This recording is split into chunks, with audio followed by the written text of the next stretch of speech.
I will treat that very fast. So let's continue now and let's start. Now, yeah, let's start with the keynote. I know you came here for all of these things. So the keynote, investment challenges in digital health, prior to the panel with the same name. And this keynote will be given by Veronica Ruiz from BBVA. So I give the floor to Veronica. Welcome to the stage, please, Veronica.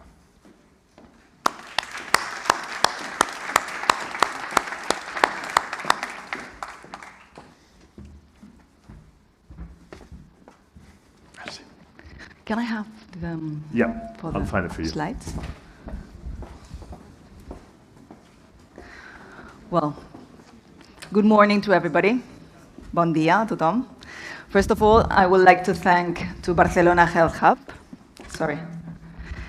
Thank you. You're welcome. Let's see if it works.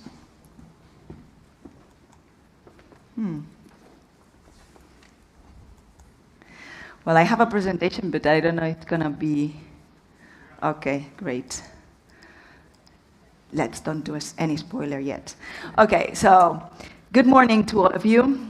First of all, I would like to thank to Barcelona Health Hub to give us the opportunity to sponsor this event and to participate in this event.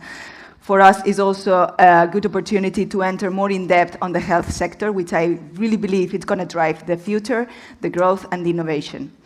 I am Veronica Ruiz. I am the head of BBVA Spark. BBVA Spark is a recently created area that which BBVA has already created in order to become the bank for those startups that are going to drive the future.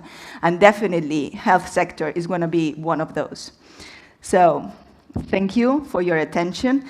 I'm gonna talk a bit about how BBVA Spark can help and can collaborate with the startups, but also with venture capital. And afterwards, I'm gonna introduce the interesting panel we're gonna have with very, very good ponents about digital health and its challenges. Okay? So, let's start. We've seen here that we are living in an era of opportunities and disruption in technology. We've seen that the valuation of innovation on innovative sector in technology, such as cloud computing, blockchain, and things like that, were valued in 2020 in $14 trillion. And we expect in 20 years to be multiplied by 15. So it's a great opportunity, and we want to contribute to that growth. Investment through venture capital are growing. Investments through investments to growth company are also growing, as you can see. And there's the need that public sector and also private sector contribute to that growth. We've seen recently with this macro environment, interest rates are increasing. This also pushes more for asking for more returns.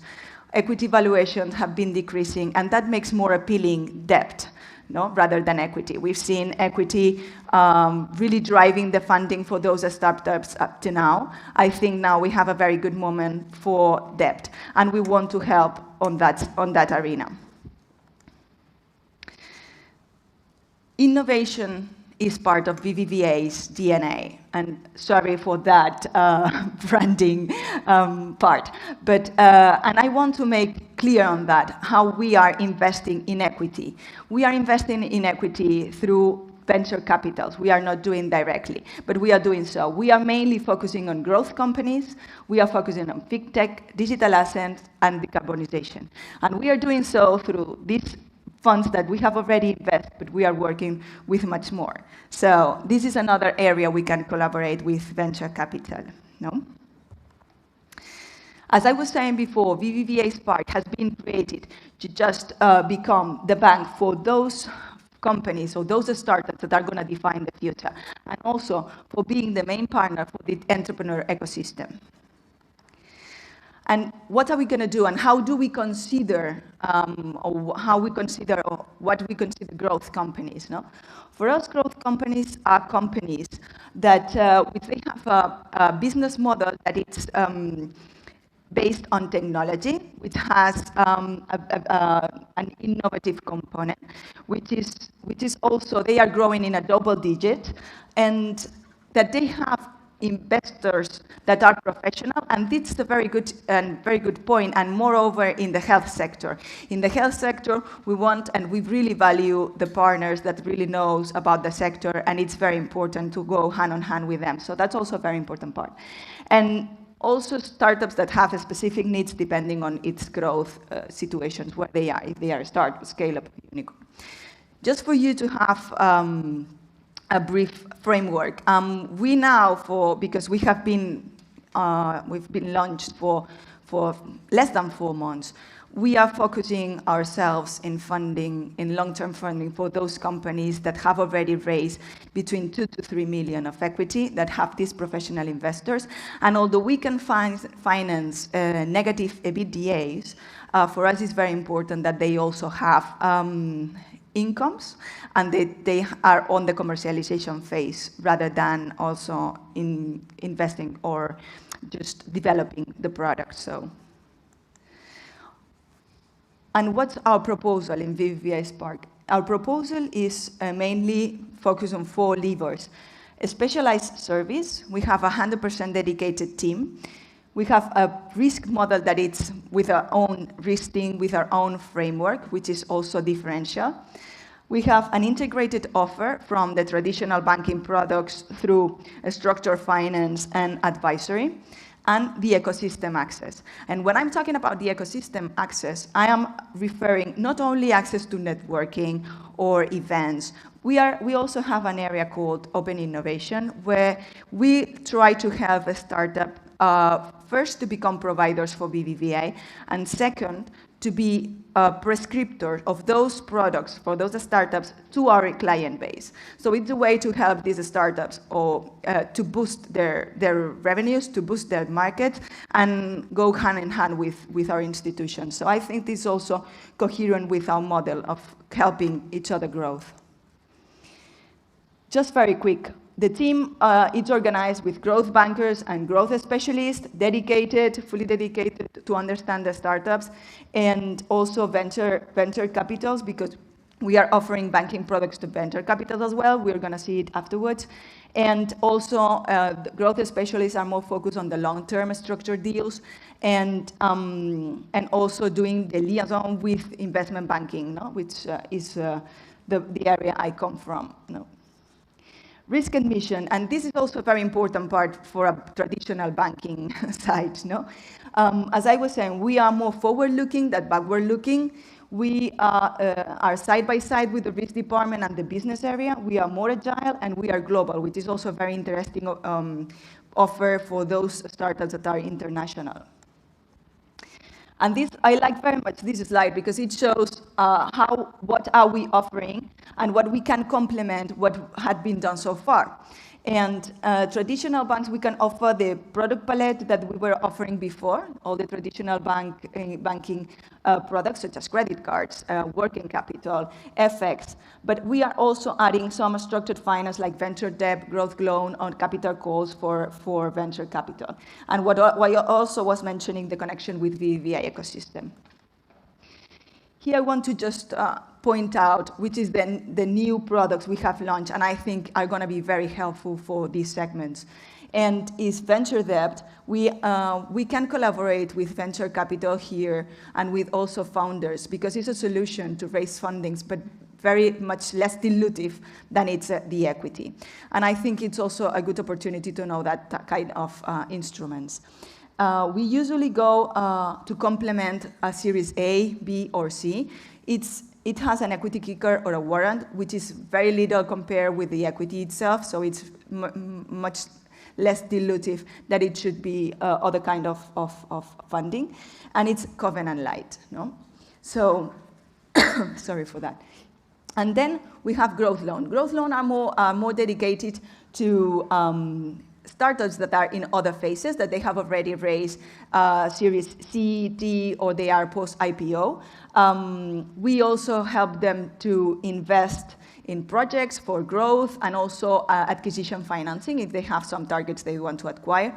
It's not so much covenant light. We have more covenants there. We have also structured financing, but it doesn't have any kind of dilution. So it's another solution. And also capital calls for venture capital, which are credit lines where we have a pledge over the capital, that is already committed for of the partners. And it allows them to just increase and speed up their investments. So it's also another opportunity we are going hand in hand. With also venture capitals, it's important that we are working as well on referring deals. We are referring it much between each other deals, and it's also working very good because it's important for us, this specialized knowledge, and some investors give us that comfort. No? I'm going to skip that very quickly, and I'm going to go just very brief on what we have achieved so far. We have been only in these 4 months that we are live. We are live in Spain and in Mexico, and we're going to be alive as well in Colombia and in Turkey. We've had more than 200 meetings with companies interested in our products, with more than 80 deals analyzed in our risk committee, 40 financial proposals approved, and more than 50 million invested. And just to introduce a bit the panel that we are going to have now. We are on a turbulent times. We all know we've seen Russia, Ukraine, central banks tightening policy, peaking globalization, UK government, no energy sufficiency, and health and digital health is not being immune, no, to those cumbersome situations. So we've seen global digital health funding decreasing for 32% versus the quarter over quarter. And however, in Europe, we've seen an increase of 6%. And I think this is something surprising that we're going to discuss afterwards in the panel, why it's having that. And we've seen also a drop in M&As. We must say that the M&A arena last year was some of the, I think, the highest in history. I think there was a backlog of deals from COVID that last year just came up, and banks were executing. So it's not strange to find that comparing with last year, all the figures are going to be a decrease. No? However, 42% is also a big drop, and our panelists are going to comment about and are going to explain why. And we've seen also a decrease of 32% on average deal size, except for the smallest one on the seed and early, no, those stages of the startups. So that's also interesting. We're going to talk about. And we've also seen an important decrease on mega round fundings. No, so just that as introduction on what we're going to see next. And just to point out, we believe there are always good opportunities. For those who know how to find them. So I think here is the great place to know where to find them and to help us each other to find those great opportunities. So thank you very much for your attention. Great. So thank you very much to Veronica. As she was pointing out, let's just organize a bit and set up like